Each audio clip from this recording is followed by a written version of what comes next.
Hello everyone, welcome to science academy Solan.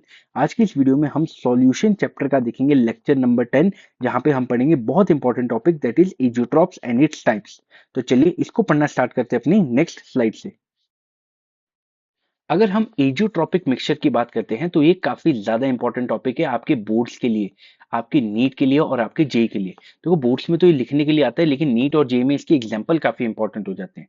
तो चलिए इसको करना स्टार्ट करते हैं। सबसे पहली बात, जब भी मैं एजियोट्रॉपिक मिक्सचर की बात करूंगा तो एक देखो हमारे पास सॉल्यूशन होता है आइडियल सॉल्यूशन, और एक हमारे पास होता है नॉन आइडियल सॉल्यूशन जो कि राउट्स लॉ को फॉलो नहीं करता है। तो ये किसके एग्जाम्पल शो करते हैं? नॉन आइडियल सॉल्यूशन के। जब भी मैं एजियोट्रॉपिक मिक्सचर की बात करूंगा तो आप एग्जांपल समझ के चलेंगे किसके होंगे बेटा, नॉन आइडियल सॉल्यूशन के हमारे पास जो है एग्जांपल होके चलेंगे। अब यहाँ पे बेटा हमारे पास पॉजिटिव डेविएशन जो है वो भी काम में आएगा, और जो हमारे पास नेगेटिव डेविएशन दिखाते हैं वो भी काम में आएगा। तो बेटा एजियोट्रॉपिक मिक्सचर को समझाने के लिए सबसे पहले मैं आपको दो एग्जांपल लेता हूँ, उसकी एक्सप्लेनेशन देता हूँ, और फिर जाके मैं आपको उसकी थ्योरी एक्सप्लेन करूंगा। तो हमने सबसे पहले क्या लिया, हमने एक कंटेनर में वाटर लिया और दूसरे कंटेनर में क्या लिया बेटा, हमने HNO3 लिया। अब देखो वाटर की अगर मैं बात करता हूँ तो 373 केल्विन पे बॉईल करता है, और HNO3 हमारे पास 353 केल्विन पे जाके ये बॉईल करता है। जब हमने इन दोनों का मिक्सचर बनाया बेटा, तो यहाँ पे वाटर है और यहाँ पे HNO3 है, तो मैंने क्या किया, मैंने यहाँ पे एक इसको ढक्कन लगा दिया और यहाँ पे एक पाइप लगा के मैंने दूसरे साइड में कंटेनर किया। तो जैसे ही मैं इसको हीट करूंगा बेटा, जो वाटर मेरे पास है उसका बॉइलिंग पॉइंट 373 है, और मेरे पास जो HNO3 है उसका बॉइलिंग पॉइंट कितना है, 353 केल्विन। तो जब मैं इसको हीट करूंगा तो मैं पहले तो कम टेम्परेचर पे जाके पहुंचूंगा। तो जैसे ही मैं 353 पे पहुंचूंगा, मेरे पास HNO3 जो है वो वेपर बना के यहाँ से दूसरी साइड में कलेक्ट हो जाएंगे। तो इस प्रोसेस को क्या बोलते हैं बेटा, डिस्टिलेशन या फ्रैक्शनल डिस्टिलेशन प्रोसेस को हम बोलते हैं। लेकिन लेकिन अब बात सुनेंगे ध्यान से। अगर बेटा मैंने इसको वाटर और HNO3 का सॉल्यूशन कुछ ऐसे करके बनाया कि हमने सॉल्यूशन में बेटा ये इंश्योर किया कि वाटर जो है हमारे पास वो है 32%, और HNO3 जो है हमारे पास वो सिर्फ 68% है। उस टाइम पे जो आपके पास वाटर और HNO3 का मिक्सचर होगा, वाटर अब जाके 373 केल्विन पे जाके बॉयल नहीं करेगा, और सिमिलरली HNO3 भी 353 केल्विन पे जाके बॉयल नहीं करेगा। अब ये दोनों जो है वो एक फिक्स टेम्परेचर यहां से इवेपोरेट करके बॉइलिंग पॉइंट जो अपना बना रहे होंगे, और जो दोनों अपना बॉइलिंग पॉइंट बनाएंगे वो 393 केल्विन पे बनाएंगे। तो अब ये हमारे पास क्या बन गया, ये बन गया एजियोट्रॉपिक मिक्सचर। तो एजियोट्रॉपिक मिक्सचर क्या होता है, जब आप किसी दो लिक्विड को, दो वोलेटाइल लिक्विड को जो कि नॉन आइडियल सॉल्यूशन बना रहे हैं, उसको एक फिक्स रेशो में लेते हैं, तो वो दोनों अपने अपने जो प्योर वाले टेम्परेचर होते हैं उसमें ना बॉईल करके या तो उससे ज्यादा वाले टेम्परेचर बॉईल करते हैं या उससे कम वाले में बॉईल करते हैं। तो उस तरह के सॉल्यूशन को हम क्या बोलते हैं, एजियोट्रॉपिक मिक्सचर बोलते हैं। तो आई होप ये वाली बात आपको समझ में आई होगी। तो चलिए अब इसको रीड करना स्टार्ट करते हैं, क्योंकि इसकी डेफिनेशन काफी इंपॉर्टेंट है, ये आपको बोर्ड्स में लिखने को आ सकती है। तो चलिए रीड करते हैं। A mixture of two volatile liquid, हमारे पास क्या है, दोनों वोलेटाइल लिक्विड है, of non ideal solution when mix in a definite proportion. तो हमने डेफिनेट प्रोपोर्शन इसका वाटर का कितना लिया, 32%, HNO3 का कितना लिया, 68%। Then they have same composition in liquid phase and vapour phase. तो उनकी बेटा, अब देखो हमने पिछली वीडियो में क्या देखा था, लिक्विड फेज में जो उसकी कंसंट्रेशन थी हमने उसको क्या बोला था, एक्स ऑफ वाटर लिख दूं मैं इसको, और यहाँ पे मोल फ्रैक्शन ऑफ यहाँ पे क्या लिख दूं, HNO3 बोल दूं। अच्छा वेपर्स में क्या होगा बेटा, Y ऑफ वाटर लिख दूं, और यहाँ पे वेपर फेज में उसकी HNO3 की कंसंट्रेशन क्या होगी, Y ऑफ HNO3। मतलब अब यहाँ पे क्या होगा, दोनों का फेज में सेम रहेगा, लिक्विड फेज में भी और गैशियस फेज में भी, लिक्विड फेज में भी और गैशियस फेज में। तो ये बोल रहा है लिक्विड और वेपर फेज में दोनों की सेम कंपोजिशन होती है, and the whole mixture boils at definite temperature. और पूरा का पूरा जो मिक्सचर होता है वो 373 या 353 पे नहीं बॉईल करेगा, एक डेफिनेट एक फिक्स टेम्परेचर पे जाके बॉईल करेगा। Then this type of solution is said to be azeotropic mixture. तो एक बार इसको फिर से रीड करते हैं जरा। A mixture of two volatile liquid of non-ideal solution when mixed in a definite proportion, then they have same composition in the liquid phase and vapor phase, that is x of a is equal to y of a or x of b is equal to y of b, and the whole mixture boil at definite temperature, then this solution is said to be azeotropic mixture। तो I hope ये वाली definition आपको समझ में आई होगी। देखो अगर आपको शॉर्टकट करना है तो आप क्या कर सकते हैं, दे हैव सेम कंपोजिशन, तो आप यहाँ पे सेम कंपोजिशन आप यहां से यहां तक भी काट सकते हैं। तो ये वाला अगर आप नहीं भी लिखेंगे तो भी आपकी डेफिनेशन जो है वो ठीक मानी जाएगी। अब ये क्या बोल रहा है, any percentage of two volatile liquid, अगर आप वाटर और HNO3 को कुछ भी ले लेते हैं, आप HNO3 को भी कुछ ले लेंगे और यहाँ पे वाटर को भी कुछ भी ले लेंगे, तो उसको आप दोनों को सेपरेट कर सकते हो। अगर आपने पानी भी थोड़ा सा कुछ भी अपने आइडिया से ले लिया और यहाँ पे HNO3 भी ले लिया, तो इनको जब आप मिक्स करेंगे तो बेटा जब आप हीट करेंगे तो फ्रैक्शनल डिस्टिलेशन से जिसका बॉइलिंग पॉइंट कम होगा वो पहले निकल जाएगा, और इस प्रोसेस को क्या बोलते हैं, फ्रैक्शनल डिस्टिलेशन, उससे आप उनको सेपरेट कर सकते हैं। लेकिन भाई साहब सुनना बात को ध्यान से, इजोट्रॉपिक मिक्सचर क्या होता है, इजोट्रॉपिक मिक्सचर को आप फ्रैक्शनल डिस्टिलेशन से सेपरेट नहीं कर सकते। One of the most important बात, तो इनको आप फ्रैक्शनल डिस्टिलेशन से सेपरेट क्यों नहीं कर सकते, क्योंकि बेटा अब ये दोनों जो है, देखो फ्रैक्शनल डिस्टिलेशन किस पे डिपेंडेंट होता है, उसका बॉइलिंग पॉइंट पे, लेकिन इन दोनों का तो बॉइलिंग पॉइंट 393 हो गया, तो अगर आप 393 पे पहुंचे तो आपका वाटर भी ऊपर जाएगा और HNO3 भी ऊपर जाएगा और वहां पे वेपर बना रहा होगा, तो इन सॉल्यूशन को क्या बोलते हैं, एजियोट्रॉपिक मिक्सचर बोलते हैं। आई होप एजियोट्रॉपिक मिक्सचर की आपको बात समझ में आई होगी। अब अगर मैं बात करता हूँ, ये जो एजियोट्रॉपिक मिक्सचर होते हैं ये दो तरह के होते हैं, एक होता है मैक्सिमम बॉइलिंग एजियोट्रॉप्स और एक हमारे पास होते हैं मिनिमम बॉइलिंग एजियोट्रॉप। तो सुनना बात को ध्यान से, देखो आपको उल्टा लेना, उल्टा कैसे लेना, जो मैक्सिमम बॉइलिंग एजियोट्रॉप्स होते हैं वो कौन दिखाएगा, नेगेटिव डेविएशन वाले, और जो मिनिमम बॉइलिंग एजियोट्रॉप्स होंगे वो कौन दिखाएगा बेटा, पॉजिटिव डेविएशन वाले। आओ चेक करते हैं जरा उसका क्या मतलब है। देखो सबसे पहले हम देखते हैं मैक्सिमम बॉइलिंग एजियोट्रॉप्स, ये कौन सॉल्यूशन दिखाता है बेटा, वो सॉल्यूशन दिखाता है जहां पे क्या होता है, हमारे पास नेगेटिव डेविएशन चलता है। फॉर एग्जांपल बेटा, नेगेटिव डेविएशन का क्या मतलब है, यहाँ पे वाटर और वाटर है, इनके बीच में हमारे पास अच्छा खासा फोर्स ऑफ अट्रैक्शन था, सॉरी नेगेटिव डेविएशन में क्या होता है, जैसे वाटर है बेटा, वाटर है और दूसरा वाटर है, अब यहाँ पे मेरे पास फोर्स ऑफ अट्रैक्शन मान लो कम है, अच्छा दूसरा मेरे पास HNO3 है और यहाँ पे भी क्या है, मेरे पास HNO3 है, यहाँ पे भी फोर्स ऑफ अट्रैक्शन कम है, लेकिन जैसे ही मेरे पास वाटर और HNO3 आया तो यहाँ पे मेरे पास क्या हुआ, फोर्स ऑफ अट्रैक्शन बढ़ गया, जिसकी वजह से बेटा वेपर प्रेशर मेरे पास क्या होगा, वेपर प्रेशर कम हो जाएगा। तो इसको आपने क्या बोला था, इसको आपने बोला नहीं था,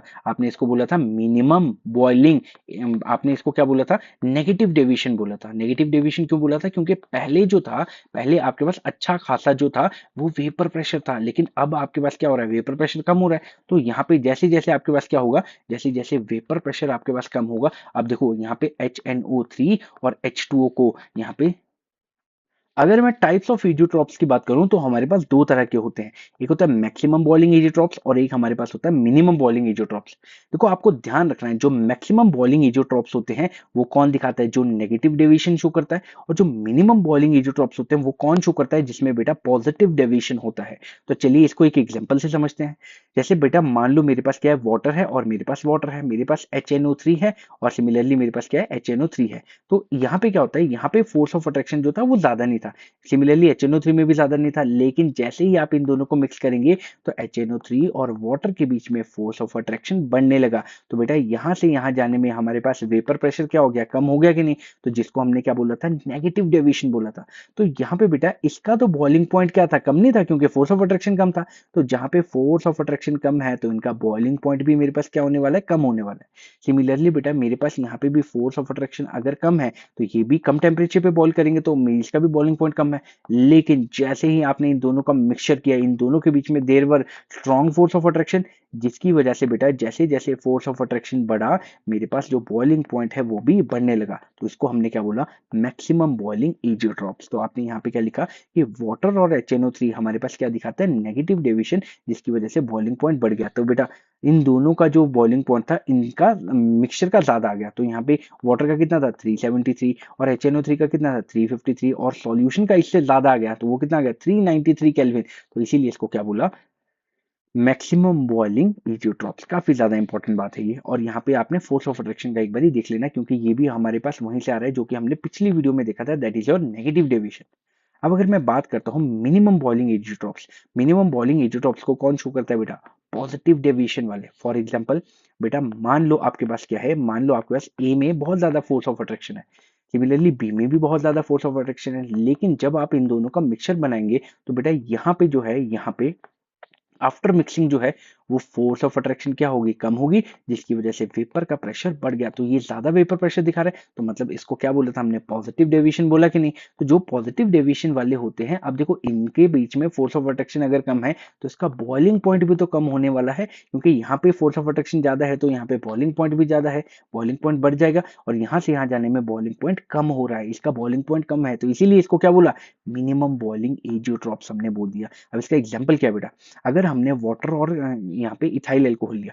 अब देखो वाटर का बॉइलिंग पॉइंट कितना होता है 373 केल्विन और इथाइल अल्कोहल का कितना होता है 351 पॉइंट यहाँ पे 5 केल्विन है। लेकिन अगर आप इसको किसी भी कंसंट्रेशन में ले रहे हो तो यहाँ पे क्या होगा, पहले कौन उड़ेगा बेटा, इथाइल अल्कोहल, और फिर उसके बाद कौन उड़ेगा, वाटर। लेकिन अगर आप वाटर को ले रहे हो 4.5% और यहाँ पे इथाइल अल्कोहल को आपने लिया है 95.5%, तो इन दोनों का मिक्सचर भी क्या बन जाएगा, ये एक इजोट्रॉप बन जाएगा। अब देखते हैं जरा इसका जो बॉइलिंग का मिक्सचर है वो कितना होता है, वो बनता है 350 केल्विन। तो वो तो 373 और 351 से भी कम है, तो उसको क्या बोलते हैं, इसको बोलते हैं मिनिमम बॉइलिंग इजोट्रॉप्स। क्योंकि यहाँ पे क्या हो रहा है, जो बॉइलिंग पॉइंट है वो तो मेरे पास कम हो जाना है ना, तो इसीलिए इसको क्या बोला हमने, मिनिमम बॉइलिंग इजोट्रॉप्स। तो आई होप इजोट्रॉप्स का जो टॉपिक है वो आपको समझ में आया होगा। अब देखो आपको एक तो डेफिनेशन याद करनी है बोर्ड्स के लिए और आपको 2 एग्जांपल याद करने हैं। लेकिन अगर मैं जेई की बात करता हूं तो यहाँ पे आपको एक इंपॉर्टेंट कंडीशन पता होनी चाहिए, कब कब ये होता है। अच्छा, कब ये ज्यादा होता है, कब ये कम होता है, और यहाँ पे होता क्या है, मोल फ्रैक्शन ज्यादा, इक्वल या सेम रहती है। तो ये बातें आपको जो है वो नीट जेई के लिए भी आनी चाहिए। इजोट्रॉप्स के बारे में आपकी एनसीईआरटी ने कुछ लिख के दिया है, जो मैंने एक्सप्लेन आपको किया है, सिर्फ ये वही चीजें लिखी है। तो आप अगर सिंपल इसको रीड भी करेंगे तो आपको ये समझ में आ जाएगा। तो आप जो है वीडियो को यहीं पे पॉज करके आप इसको सबसे पहले रीड करेंगे और नेक्स्ट पेज जो है मैं आपको इसके बात कर रहा हूँ। तो ये वाला पेज आपने रीड कर लिया होगा। नेक्स्ट पेज में हमारे पास ये है जहां पे आपके पास क्या दिया होगा, मैक्सिमम बॉइलिंग इजोट्रॉप्स का जो है वो आपका एग्जांपल दिया होगा, तो इसको भी आप रीड करेंगे। तो ये भी जो है आपने रीड कर लिया होगा। एजियोट्रॉप्स के पढ़ने के बाद अब हम उनके बेसिस पे प्रीवियस ईयर क्वेश्चन देख लेते हैं कि सीबीएसई में आपके कौन कौन से क्वेश्चन आए थे। तो सबसे पहले 21-22 में टर्म 1 में जो पेपर हुआ था और वही क्वेश्चन आपका 2024 में रिपीट किया, और वो क्वेश्चन जो हमारे पास है चलिए रीड करते हैं जरा। तो ना a an azeotropic solution of two liquid has a boiling point lower than either of two when. अब बेटा बॉइलिंग पॉइंट लोअर कब होता है, तो मैंने आपको बताया था मिनिमम बॉइलिंग एजियोट्रॉप्स में क्या होता है बेटा, पॉजिटिव डेविएशन होता है। और बेटा मैक्सिमम बॉइलिंग एजियोट्रॉप्स में क्या होता है, नेगेटिव एजियोट्रॉप्स होता है, नेगेटिव डेविएशन होता है। तो यहाँ पे क्या बोल रहा है आपको, lower the boiling point, lower का क्या मतलब है, मिनिमम बॉइलिंग कब होगा, जब आपको पॉजिटिव डेविएशन आएगा। तो ये क्या बोल रहा है, show positive deviation from routes law. तो इसका क्या था, आंसर नंबर 1 था। तो ये आपको छोटी सी ट्रिक है जो कि आपको याद रखनी है। अब ये क्वेश्चन जो है आपका 2025 में नहीं आया, 2026 में नहीं आया, तो ये 27 के लिए काफी ज्यादा इंपॉर्टेंट हो जाता है। अब ये अगला आपको क्या बोल रहा है, अब ये 2025 में क्वेश्चन आया था डिफाइन एजियोट्रॉप्स, तो आपको डिफाइन एजियोट्रॉप्स करना था। What type of azeotrope is form by negative deviation. तो नेगेटिव डेविएशन से हमारा जो एजियोट्रॉप बनता है वो है बेटा क्या, मैक्सिमम मैक्सिमम बॉइलिंग एजियोट्रॉप्स। तो ये अभी हमने ट्रिक बताई थी, तो वहां से आपका ये क्वेश्चन हो जाएगा, गिव एन एग्जांपल। तो ये आपको वही एग्जांपल करना है जो कि मैंने आपको थ्योरी बताई थी। अब आपके पास 2019 सीबीएसई में क्या क्वेश्चन आया था, what type of azeotropic mixture will be form by the solution of acetone and chloroform. अब आपको ये देखना है एसीटोन और क्लोरोफॉर्म क्या बनाता है, नेगेटिव डेविएशन बनाता है या फिर पॉजिटिव डेविएशन बनाता है। अगर वो नेगेटिव डेविएशन बनाएगा तो यहाँ पे क्या बोलेंगे, मैक्सिमम बॉइलिंग एजियोट्रॉप, और अगर वो पॉजिटिव डेविएशन बनाता है तो आप क्या बोलोगे, मिनिमम बॉइलिंग एजियोट्रॉप्स। तो ये कुछ एक इंपॉर्टेंट क्वेश्चन थे जो कि एजियोट्रॉप्स के बेसिस पे हमको आए थे, और एजियोट्रॉप्स जो है वो आपको बहुत अच्छे से समझना है। इस वीडियो में इतना ही। वीडियो अच्छी लगी हो तो लाइक करें, अपने फ्रेंड्स के साथ में शेयर करें, इस चैनल को सब्सक्राइब करें। Thank you so much.